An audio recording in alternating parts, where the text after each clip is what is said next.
Votre président d'honneur, le président du Congrès, est honoré de vous voir tous venir rendre hommage à l'homme que je considère comme mon mentor, parce qu'à l'âge de 9 ans, il m'a appris, il m'a fait vivre ce que c'est que être un homme de courage, de conviction. Je vous ai demandé tout à l'heure, mais certains d'entre vous ont eu peur de faire un arrêt au camp de gendarmerie. Parce que la tragédie dont vous allez vivre seulement l'écho, je dis bien l'écho, 65 ans après que cela se soit produit, eh bien, vous allez le vivre maintenant. Certains d'entre vous n'ont pas eu le courage de sortir parce qu'ils ont eu peur du camp de gendarmerie. Le camp de gendarmerie que vous n'avez pas, que vous avez eu peur de visiter, de regarder,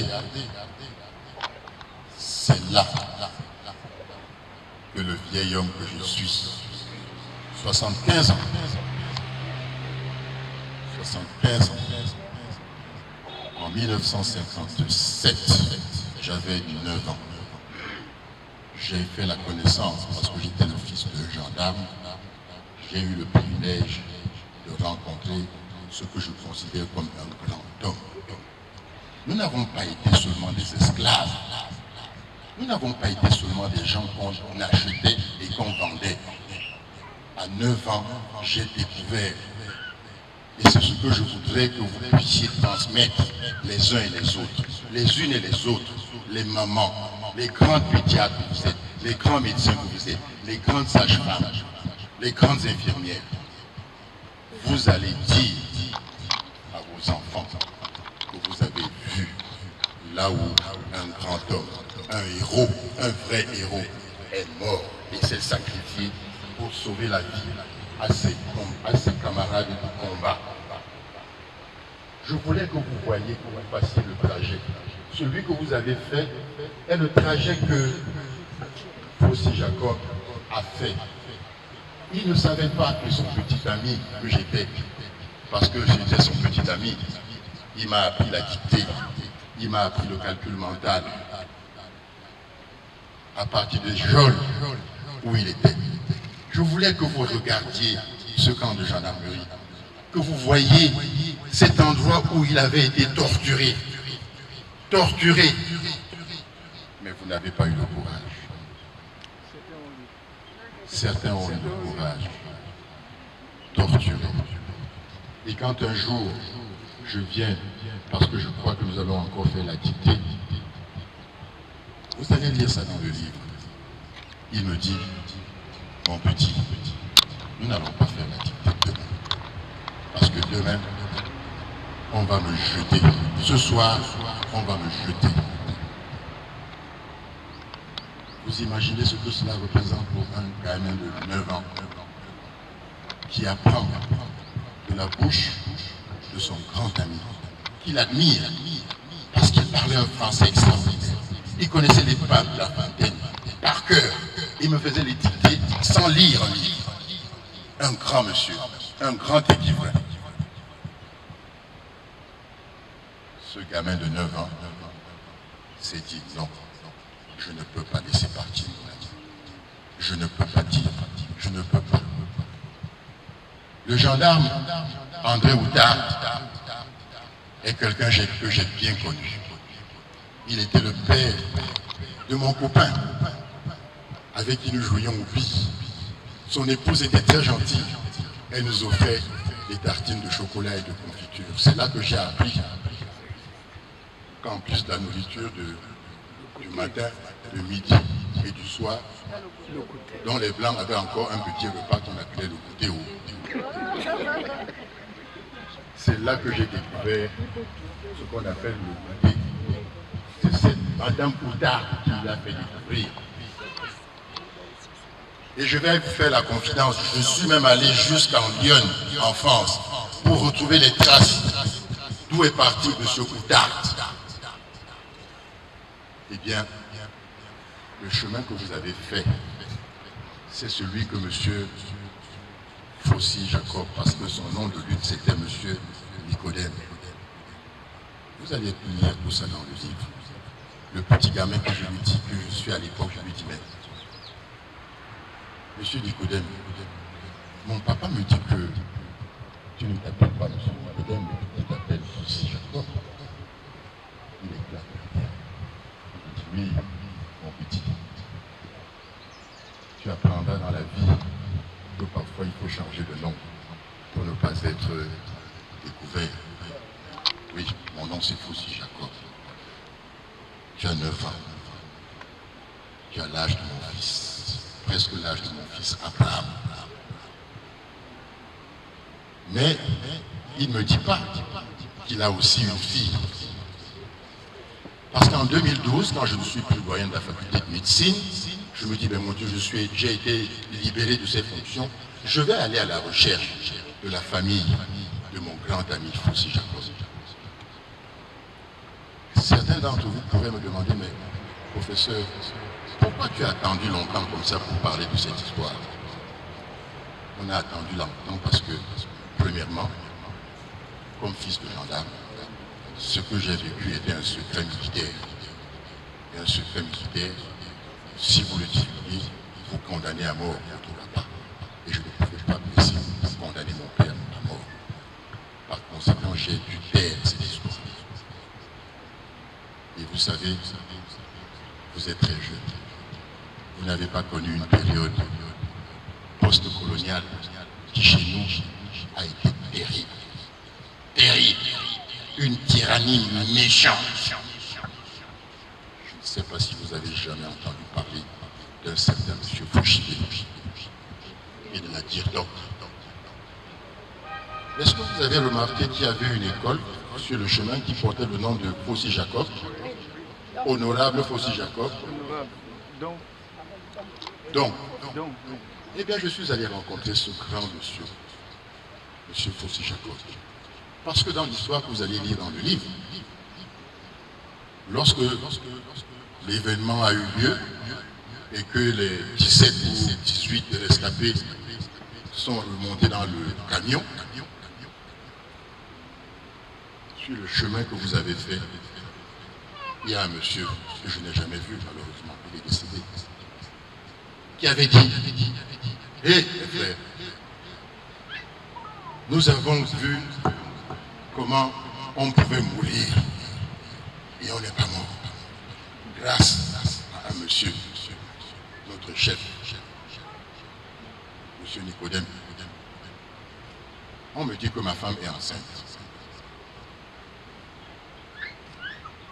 Comme ceci, comme je ne suis pas mort, si l'enfant qui naît est un garçon, je vais demander qu'on lui donne le nom de Fossi Jacob. Par conséquent, il y a un garçon qui est né en quelle année? En 1958.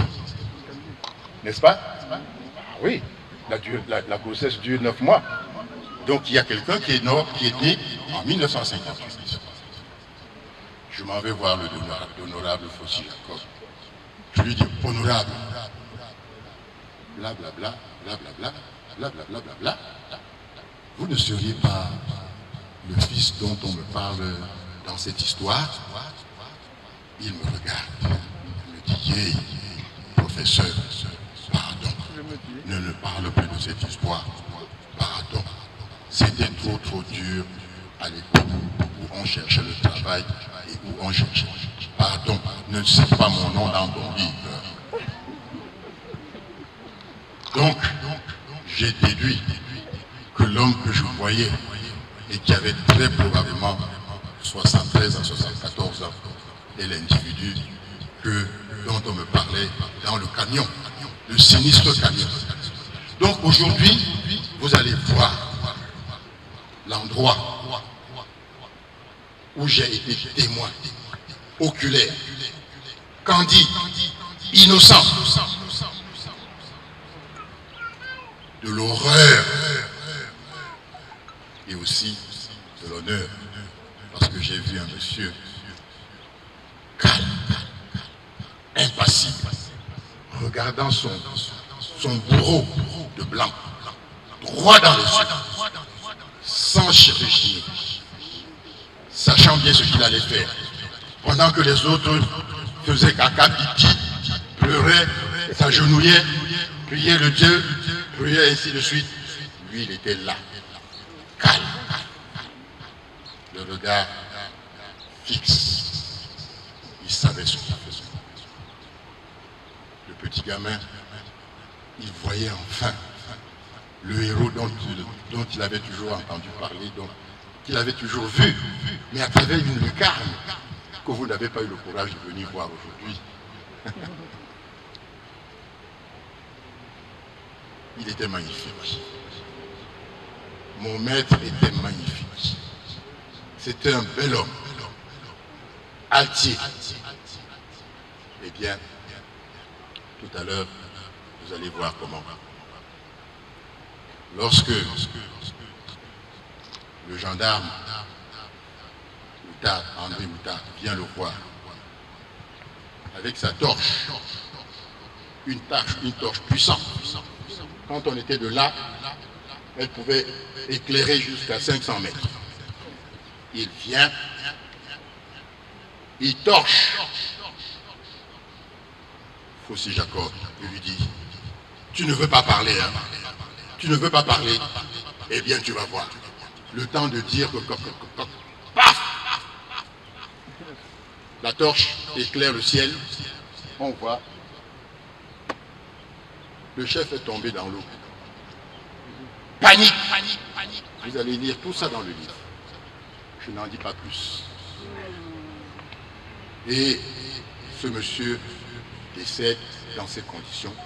Mais en emportant le commandant André Outard, il a sauvé au moins 17 à 18 de ses combattants, de ses collègues qui ne vont pas être jetés. Parce que la scène et le scénario macabre s'arrêtent là.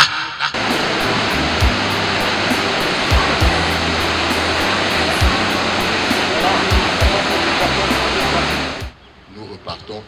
Mais vous allez lire tout ça dans la...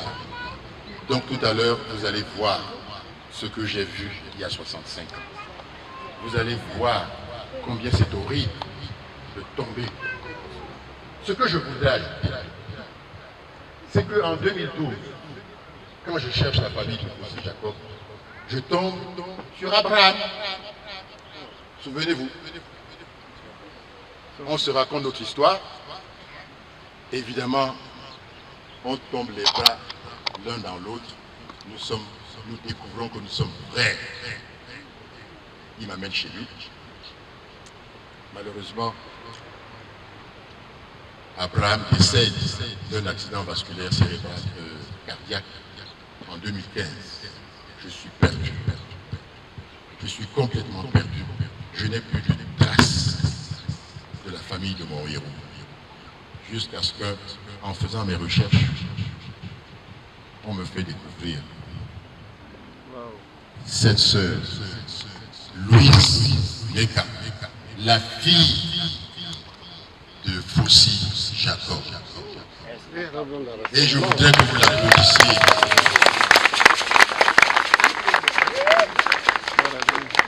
C'est la fille du héros de ce livre que vous êtes en train de lire.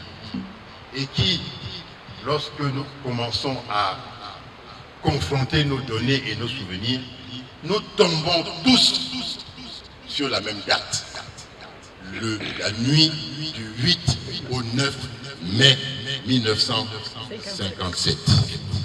Alors que dans les chroniques militaires coloniales, on disait que Fossi Jacob était mort en 1959, ce qui est totalement faux. Donc, je vais donner la parole à lui, parce que je crois que c'est elle qui doit vous souhaiter la bienvenue. c'est elle qui doit vous dire combien elle est honorée de vous voir, d'avoir pris le chemin, ce long chemin, pour venir honorer la mémoire de son père. Pour la célébration de cette icône, Francis Jacob. Francis Jacob, voyez! Francis Jacob, voyez! Francis Jacob, voyez!